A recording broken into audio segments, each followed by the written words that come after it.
One of the problems I find when you use the internet these days is there is so much information available and so many websites. Sometimes I come across a page that I'm interested in and I want to either save it for reference or I want to revisit it at some point in the future, or maybe it's something like a news site and I want to revisit that page maybe every day or every couple of days. The problem is sometimes that I forget the URL, the web address.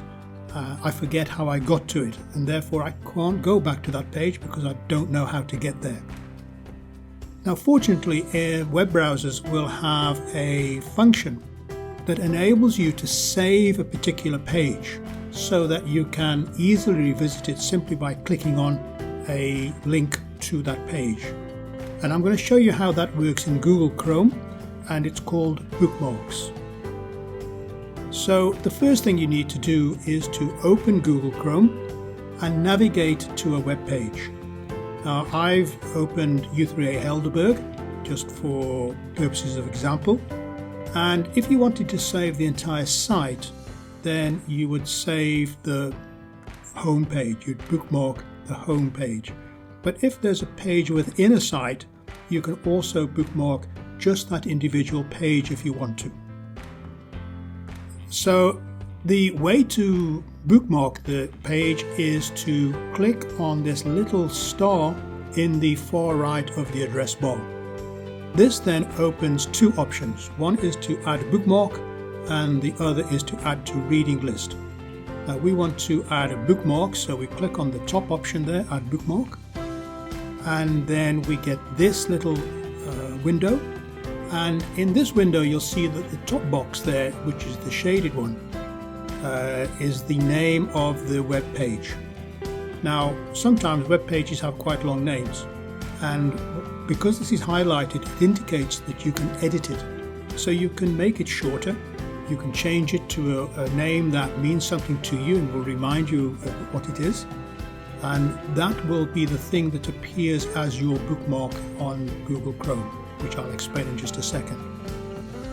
So you can change it or you can leave it, it's up to you. The second option is to save it as other bookmarks. Now other bookmarks is a separate part of Google Chrome which lists all the bookmarks that you create. Personally, I prefer a different option, which is to put the bookmark in the bookmarks bar, because then they're much more visible and they remind me that I have the bookmark available. So to make that change, you click on this little down arrow on the right hand side of the box, click on Bookmarks bar, click on Done, and then it's bookmarked. Now when you return to Google Chrome, you'll see in the top here, this is the Bookmarks bar, and all the bookmarks that you save in the Bookmarks bar will appear here.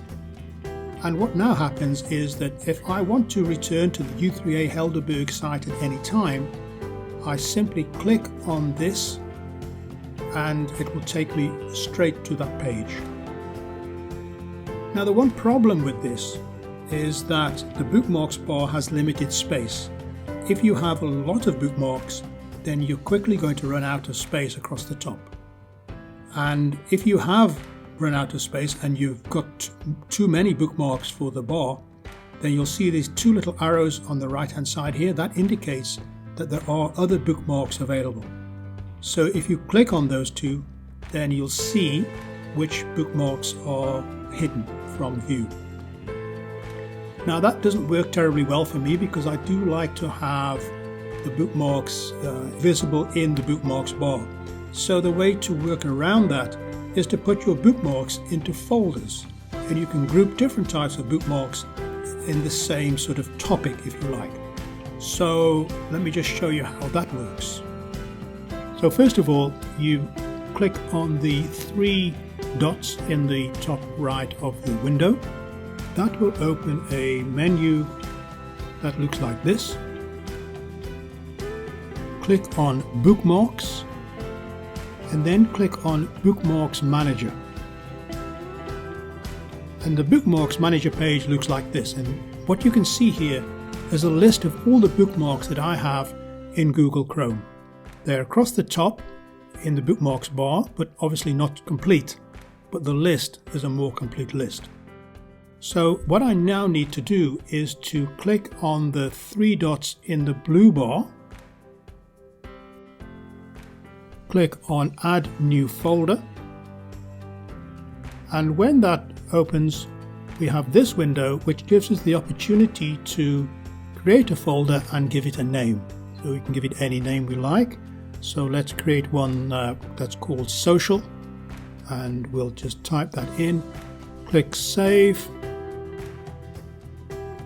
And then you'll see that on the left hand side of this window here, there is now a new folder called Social, and at the bottom of the list of bookmarks you'll see the folders mentioned there as well. All we have to do now is to drag any of the bookmarks into that folder that we think are appropriate. So obviously Facebook would be a prime candidate for that, so let's move that into there. And then we can create another folder by doing exactly the same thing, clicking on the three dots in the blue bar. Let's create another one, and let's call that one Banking. And in the Banking folder, we'll drag the Standard Bank and Nedbank bookmarks into that one. We'll create another one, we'll call this one Fun Stuff.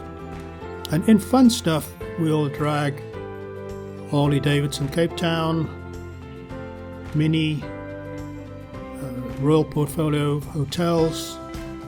We'll put those in there.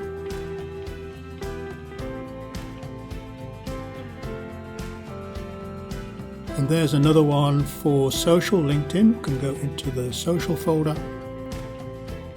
And we'll create another folder. Let's call this one Photo and Video, because I've got some bookmarks to sites that help me to edit photo and video files. So I'll drag this one into there and this one into there. I'll create another folder. Let's call this one Cape Town Content. And into that we'll put U3A Helderberg and City of Cape Town. And so we've put all the separate bookmarks into folders. Now you don't have to do that. You can have some sitting individually outside of the folder arrangement if you want to, but you'll just have to remember that even with folders, your space in your bookmarks bar is still limited to a certain number. So you'll see now in the bookmarks bar that instead of individual bookmarks, we'll see now the folder names.